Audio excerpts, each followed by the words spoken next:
This explains why the greatest thinkers of history, from Plato and Augustine, and from Aquinas to Kant, regarded sexual morality as a serious matter and sexual immorality as far from merely trivially wrong.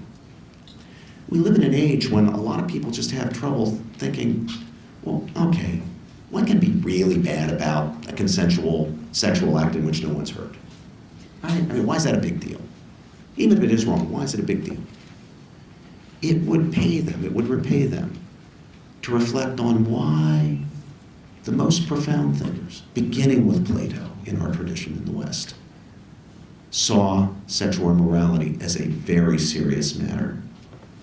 It's because of a certain understanding of the integrity of human beings and the way in which our sexuality is integrated into the completeness of our lives as humans, as persons. Secularist orthodoxy, unlike not only Christianity and Judaism, but also the classical philosophical tradition, both misidentifies the good to be realized in marriage, imagining that the value of marriage and marital sexual intercourse is purely instrumental to other goods, rather than something good in itself, and overlooks the harm, the disintegration of persons in the communities they form, which grounds the Christian, Jewish, and classical condemnations of non-marital sex. The condemnations of Paul in the Scripture, of the rabbis in the Jewish tradition, of thinkers like Plato and Aristotle in Greece and Musonius in Rome. Of course, there are various possible objections to the arguments I've been advancing. Secularists cannot, however, honestly say that these arguments appeal to religious dogmas or fail to state public reasons for, say, forbidding abortion and euthanasia or preserving the institution of marriage as it has been understood. The reasons I've identified are central among the reasons why Christian tradition has rejected abortion and euthanasia and supported the institution of marriage. Now again, this is not to deny that those of us who are Christians, like our Jewish elder brothers in faith, seek the illumination and full understanding of moral principles in the light of Scripture and sacred tradition. We do. Protestants as well as Catholics do. In the great letter from Birmingham jail, Martin Luther King appealed both to the natural law, explicitly, by the way, appealed to the natural law, and to the teaching of Scripture on the brotherhood of men under the fatherhood of God, seeking illumination of what can be known by natural reason from the Scripture. But Christians and other believers need not, and typically do not, suggest that abortion, for example, is wrong, or we can know it to be wrong, because God whispered it into our ear, or into the ear of a pope, or another religious leader, or even into the ear of a sacred writer. The wrongness of abortion follows from the truth, fully accessible even to unaided reason, that the life of a human being is intrinsically and not merely instrumentally valuable. As a Christian, I believe that each human life is a precious gift from God. But even if one doesn't share that belief, reason nevertheless grasps the truth that human life is intrinsically and not merely instrumentally valuable. Reason detects the falsity in the dualistic presuppositions of Orthodox secularism's belief that human life is merely instrumentally valuable, merely a means. It identifies the unreasonableness of denying that every innocent human being, irrespective of age or size or stage of development or condition of dependency, has an inviolable moral right to life. Surely we would not deny a person the right to life on the basis of a morally irrelevant factor like race or sex or ethnicity. We should be no more willing to deny a human being the fundamental right to life on the basis of age or size or location or stage of development or condition of dependency. Reason affirms that if any of us have a right to life, then all of us have it. If we have it at one stage of life, we have it at every stage. If we have it in the middle of life, we have it at both edges.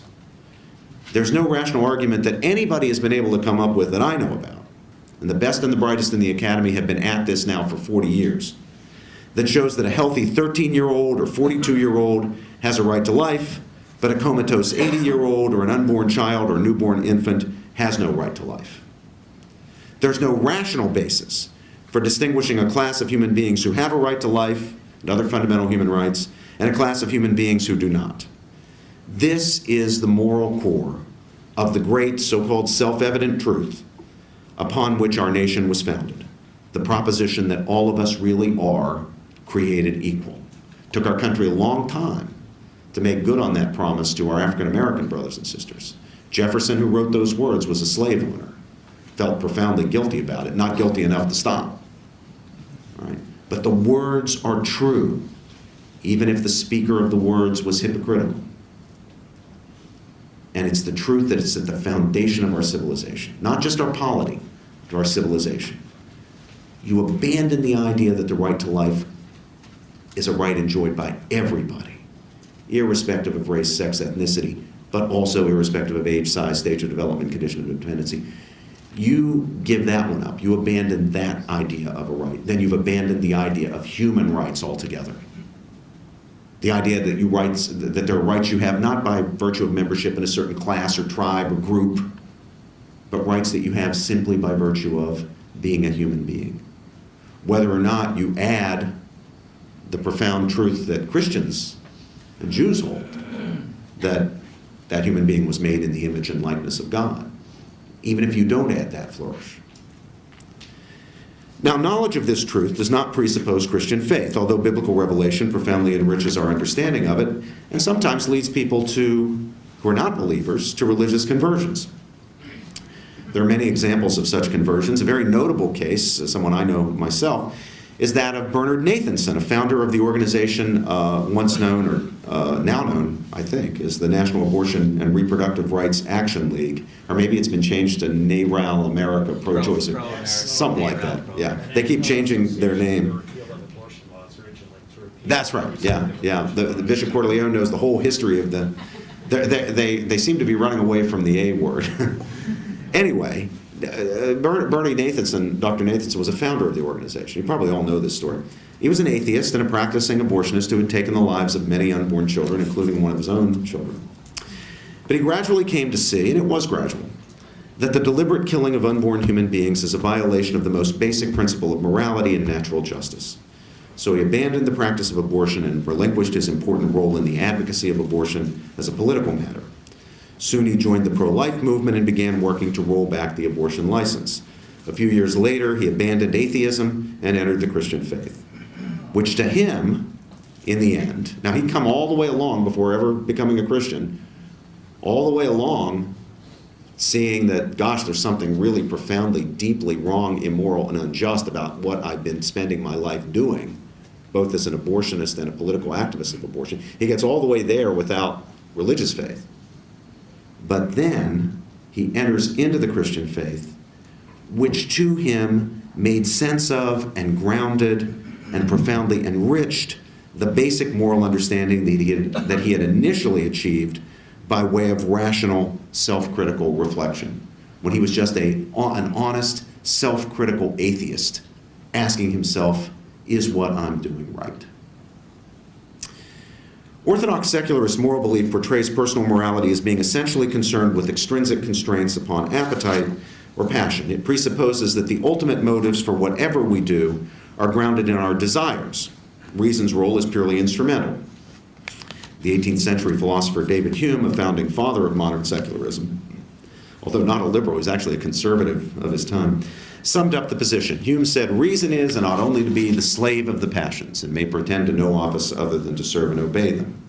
Reason's role, in other words, is not to identify what is rational, what people should want, but merely to devise means of obtaining goals that people happen to want. Reason is purely instrumental. Ultimately, this view of reason makes it impossible to vindicate any fundamental moral principles, including any fundamental human rights. If reason is purely instrumental and can't tell us what to want but only how to get what we happen to want more efficiently, how can we say that people have a fundamental right to freedom of speech, or freedom of the press, or freedom of religion, or privacy? Where do those fundamental rights come from? What's their basis? Why should I respect your rights if it's in my self-interest not to, and if I can get away with it? By contrast, the Judeo-Christian understanding of morality starts from an appreciation of the human goods that provide more than merely instrumental reasons for action. In upright moral actions, people choose for the sake of these goods in ways that are compatible with the fulfillment and well-being of all individuals and communities. That is, with a respect for human dignity, or what Kant, in his famous second formulation of the categorical imperative, had in mind when he said that we should always treat humanity, whether in the person of oneself or another, not just other regarding stuff, but even in the person of oneself, always as an end and never as a means only. Don't instrumentalize others, don't instrumentalize yourself. Exactly where we go wrong in immoral action. Morality's understanding of human flourishing provides more than merely instrumental reasons. Emotion or passion, when rightly ordered, supports what reason commends and helps us to accomplish the morally good ends that we have basic reasons to pursue. And here again, the Christian view is actually not original and lines up in important ways with that of the pre-Christian Greek philosophers, Plato and Aristotle in particular, in understanding reason to be, when it's functioning properly, the master of passion, in what those ancient thinkers unhesitatingly referred to as the rightly ordered soul.